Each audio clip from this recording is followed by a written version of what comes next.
February 1959. 9 young hikers set out to cross the Ural Mountains.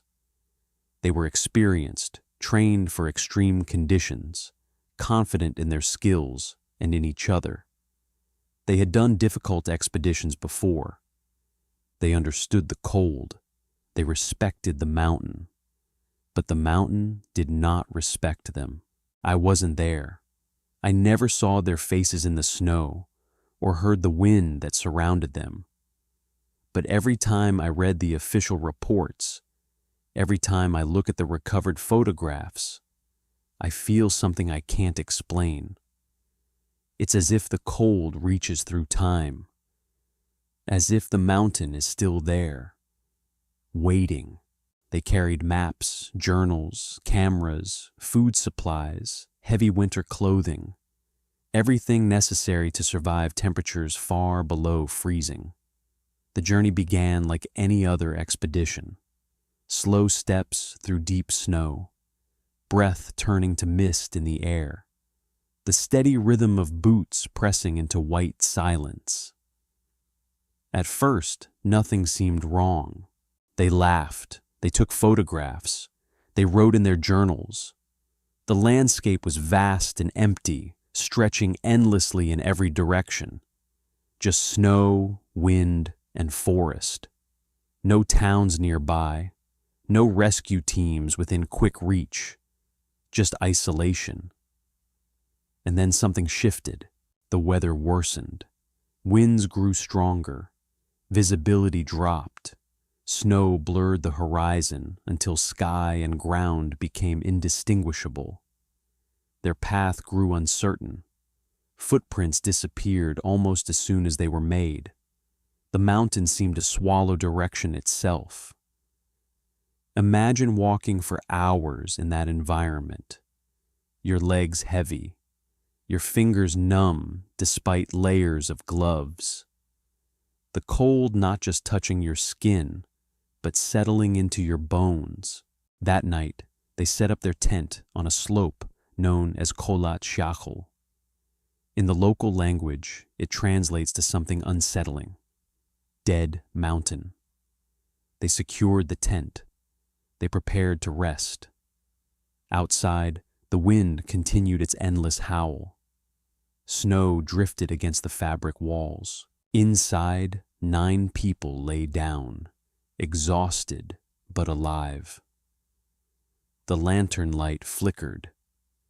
The fabric trembled. The mountain pressed in from every direction. And then something happened. When rescuers later found the campsite, the tent had been cut open from the inside, slashed violently, torn as if whoever was inside needed to escape immediately.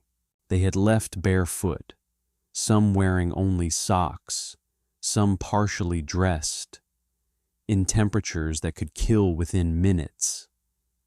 The tracks showed them walking away from the tent, not in wild panic at first, but with urgency, as if fleeing something they could not face.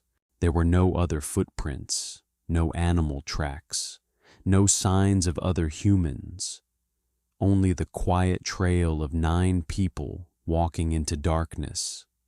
Search teams later followed those tracks into the forest. Under a cedar tree, they found the first 2 bodies, barefoot, dressed only in underwear, hands marked from attempts to climb the tree. Nearby, the remnants of a small fire, weak, desperate. Further into the forest, 3 more bodies were discovered, positioned as if trying to return to the tent.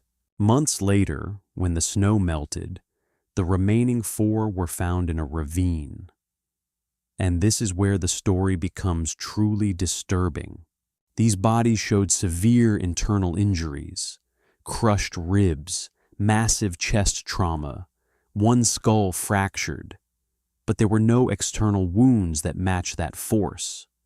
1 victim was missing her tongue. Others were missing eyes. Investigators could not explain it. The official conclusion stated they died due to a compelling natural force, a phrase that sounds less like an explanation and more like an admission of ignorance. Over the years, theories emerged: avalanches, secret military testing, infrasound-induced panic, even something not entirely natural. Imagine lying inside that tent, the wind screaming outside, and then something changes: a sound, a vibration, a presence. Something that convinces 9 rational adults that stepping into freezing darkness is safer than staying inside. Some reports mention strange orange lights seen in the sky that night. Others spoke of unusual radiation levels on clothing. None of it fully explained the injuries. None of it explained the terror. We may never know what truly happened on that mountain. 9 experienced hikers chose the freezing darkness over whatever shared that tent with them. The mountain still stands. The wind still blows. And somewhere in that endless white silence, the answer remains buried. Because whatever frightened them that night was stronger than their instinct to survive. And that is what makes the Dyatlov Pass Incident one of the most terrifying true stories ever recorded.